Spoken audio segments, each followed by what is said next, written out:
Socialni partnerji so z najverjetnejšim mandatarjem Zoranom Jankovićem dosegli soglasje glede interventnega zakona. Transferji posameznikom in gospodinjstvom pokojnine ter plače javnih uslužbencev in funkcionarjev po dogovoru ostanejo zamrznjene v prvem polletju 2012. Izjema so nadomestila za čas brezposelnosti. Parlamentarne stranke pa se bodo zavezale k varčevalnim ukrepom, zlasti pri javnih naročilih, na kar je opozorilo tudi Računsko sodišče. Predstavniki sindikatov so z dogovorjenim zadovoljni. Tudi ministri odhajajoče vlade danes razmišljajo o finančnih razmerah države v novem letu. Proračunsko financiranje bo potekalo v spremenjenih okoliščinah.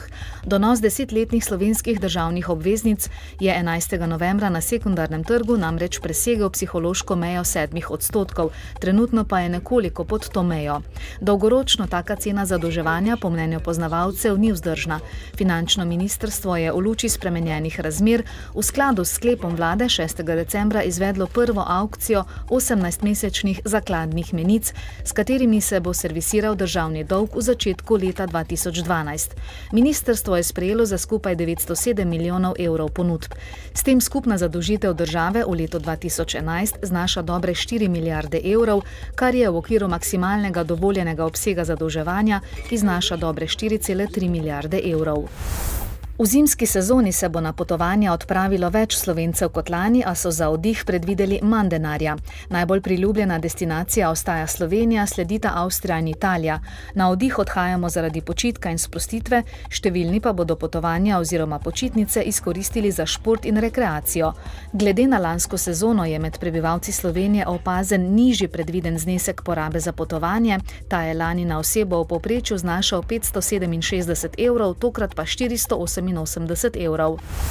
Policisti bančne ustanove opozarjajo na večje število ropov in roparskih tatvin med prazniki kot sicer, ter jih pozivajo k večji pozornosti in samozaščitnim ukrepom. Po podatkih policije je najbolj kritičen čas za rope tik pred zaključkom poslovanja ustanov, najbolj izpostavljene pa so tiste, v katerih v izmeni dela 1 ali 2 uslužbenki. Storilci po navedbah policistov ponavadi izberejo manjše poslovalnice bank in pošt v odročnejših krajih. Učence mariborske osnovne šole Gustava Žiliha pa je danes razveselil reper Zlatko. Njegov koncert so namreč dobili kot nagrado za zmago v akciji Ni debate, zbiramo stare aparate. V njej so otroci in njihovi starši zbirali odslužene gospodinjske aparate, baterije in sijalke. Sicer je sodelovalo več kot 40 štajerskih šol, ki so skupaj zbrale skoraj 300 ton starih aparatov. Kaj pa so rekli, ko so prišli domov, pa rekli, mi pa zbiramo stare aparate? No, fajn, vse kložno je, več ne bo delali noter v stanovanju. Zaradi tega, da ne bi bilo okolje onesnaženo. A je veselje, da zmagaš, da osvojiš takšno nagrado? Ja. Zakaj?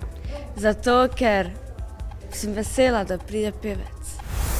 Danes se je sončevim obratom začela koledarska zima in s tem tudi daljšanje svetlega dela dneva. Letošnji december nam sicer prave zime še ni prinesel, nekaj snega je zapadlo le prejšnji konec tedna. Sicer pa je bila najbolj mrzla zima leta 1928-29, ko so meteorologi v Ljubljani izmerili povprečje -5 stopinj Celzija. Najnižja izmerjena temperatura pa je bila v Babnem Polju februarja 1956 in januarja 1968 in sicer -34 stopinj. Delno jasno z občasno zmerno oblačnostjo je. Ponoči bo na Štajerskem in v Prekmurju občasno rahlo snežilo. Tu bo jutri zmerno do pretežno oblačno, drugod delno jasno, po nižinah meglino. Temperature bodo od 1 do 4, ob morju okoli 8 stopinj Celzija. V soboto bo pretežno oblačno, občasno bo rahlo deževalo ali snežilo, zato je možna poledica.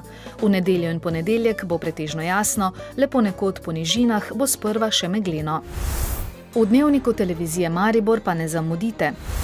Svečana otvoritev novih prostorov za prizidek zdravstvenega doma, končano je zbiranje denarja za mamograf. Ali je Mirko Žagar zlorabil položaj, ko je posojal denar iz stečajne mase Tamovih družb? V Pomurju je nastal dokumentarni film ob 20-letnici osamosvojitvene vojne za Slovenijo. Bodite z nami ob 18.